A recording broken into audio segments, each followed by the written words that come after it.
ጌታችን ኢየሱስ ወደ ኢየሩሳሌም ቀርቦ ወደ ደብረ ዘይት ወደ ቤተ ፋጌ በደረሰ ጊዜ ከደቀ መዛሙርቱ ሁለቱን ላከ።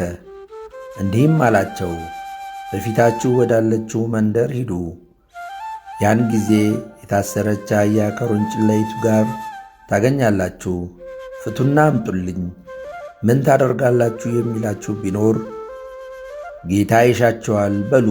ያን ጊዜ ይሰዷችኋል። ይህም ሁሉ የሆነው በነቢይ እንዲህ ተብሎ የተነገረው ይፈጸም ዘንድ ነው።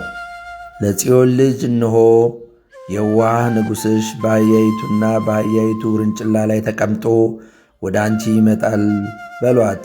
ደቀ መዛሙርቱም ሄደው ጌታችን ኢየሱስ እንዳዘዛቸው አደረጉ። አህያይቱንና ውርንጭላይቱንም አመጡለት፣ ልብሳቸውንም በላያቸው ጫኑ።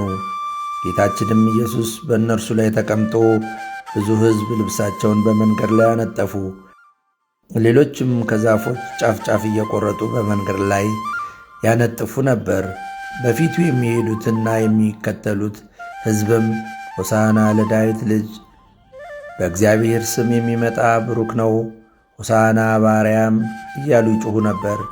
ጌታችን ኢየሱስም ወደ ኢየሩሳሌም በገባ ጊዜ ከተማይቱ ይህ ማን ነው እያለች ታወከች። ሕዝቡም ይህ ከገሊላ ናዝሬት የመጣው ነቢዩ ኢየሱስ ነው አሉ።